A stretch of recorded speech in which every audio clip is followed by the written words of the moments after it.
Dinheiro e crianças pequenas. Como começar a ensinar educação financeira para os seus filhos? Um erro muito frequente que eu vejo os pais cometerem e vi durante todos esses anos de experiência em sala de aula é que os pais acham que só é possível ensinar sobre o dinheiro quando a criança já tem ali algum conhecimento matemático, já sabe fazer contas básicas, já consegue ler alguma coisa.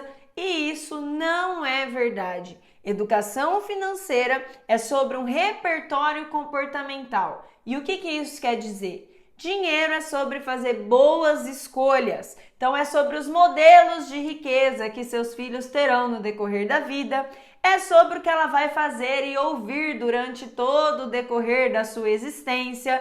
É sobre os comportamentos que serão estimulados e sobre um repertório comportamental e estímulos que recebe diariamente. Então, essa criança não precisa saber ler, escrever e até fazer cálculo matemático para começar a entender sobre o funcionamento do dinheiro e até criar responsabilidade financeira. Quais comportamentos padrão estão sendo colocados na rotina dessa criança? O lazer está sempre ligado a algo que envolve o consumo em alguma instância? Qual tipo de elogios ela ganha se for bem na escola ou fazer algo legal em casa? Quais são as fontes de prazer dessa criança? O que ela assiste, ouve falar sobre trabalho, sobre riqueza? Piangers tem um podcast, eu acho sensacional, ouvindo esses dias, isso me chamou bastante atenção, que é o seguinte: papai precisa trabalhar para pagar a sua escola. Eu ouvi isso durante muito tempo, até mesmo relato de muitos alunos que, ao levar a questão financeira para casa e trazer algum questionamento para os pais, essa era a resposta que elas recebiam muitas vezes dos adultos. Eu estou trabalhando mais para pagar a sua escola. E que tipo de crença você acha que está criando na cabeça do seu filho quando você fala isso? Que sentimentos você está criando? Você acha mesmo que essa criança vai ter uma boa visão, uma boa mentalidade sobre o trabalho, se ela entendeu que o trabalho separa você, a pessoa mais importante da vida dela, do tempo que vocês têm juntos, que você precisa trabalhar mais e ficar mais tempo longe dela apenas para pagar as contas? Entende como uma simples frase pode fazer todo um contexto de crenças na cabeça dos seus filhos? Dinheiro é sobre isso.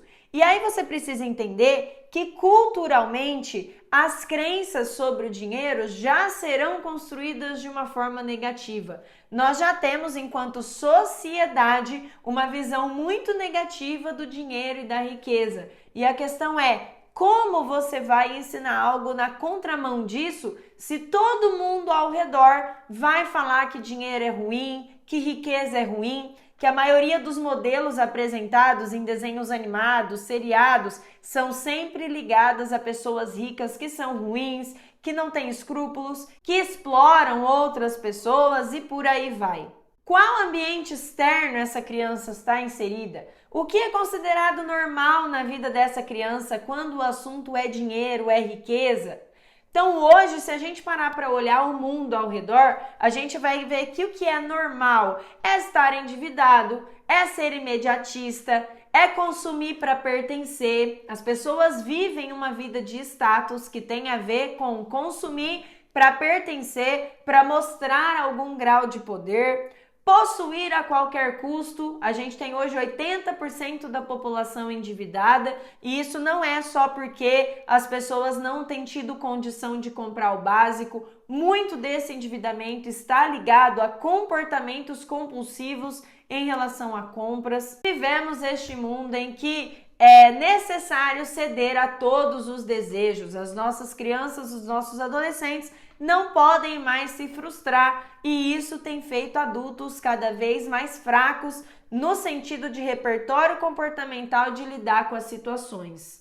Então, como construir uma boa base que vai muito além desse conhecimento técnico, da criança saber fazer um cálculo de rentabilidade, saber o que é um cofrinho ou saber de fato lidar com o dinheiro? Como você pode inserir pequenas questões no dia a dia dessa criança que já vão fazer ela formar um bom repertório comportamental sobre o dinheiro. Escolhas do dia a dia. Oportunize que seus filhos façam escolhas no supermercado, quando sai para passear. Então sempre dê a opção dessa criança ter que pensar no que ela prefere, ter que criar ali critérios na cabecinha dela para escolher o que ela acha que é melhor para ela. Oportunize algumas escolhas no dia a dia. Outro ponto é, faça essa criança exercer a paciência de comprar. Mesmo que você tenha dinheiro, mesmo que você possa dar tudo o que ela quer, a ideia é que ela consiga esperar, é que ela consiga avaliar se aquela compra de repente é muito importante de verdade, não é só um imediatismo do momento. Então ofereça ao seu filho a oportunidade e a paciência de esperar pela compra. Isso é muito importante.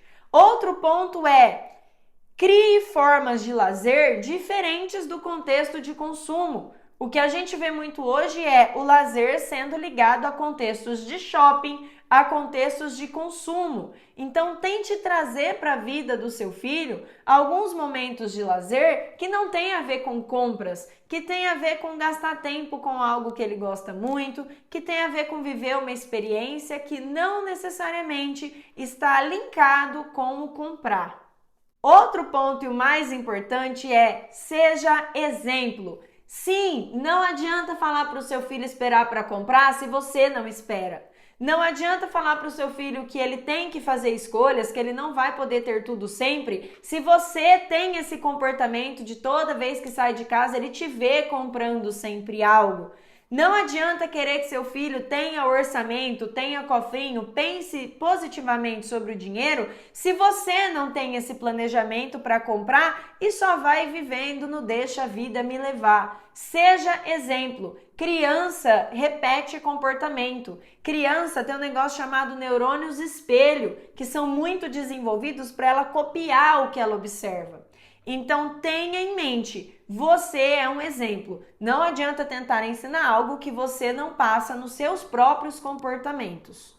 Um último ponto muito importante é, nunca diga não tenho dinheiro para algo que essa criança pediu para comprar. Por quê? Porque ali você abre um patamar de possibilidades dessa criança te pedir para passar o cartão. Você cria um ambiente de escassez, essa criança vai crescer com essa ideia de minha mãe nunca tinha dinheiro para comprar nada, então agora que eu sou adulto e eu tenho dinheiro, eu vou comprar tudo o que eu quiser. Então essa criança, esse adolescente cresce e vai para um contexto de compensação de tudo aquilo que ele não pôde comprar antes.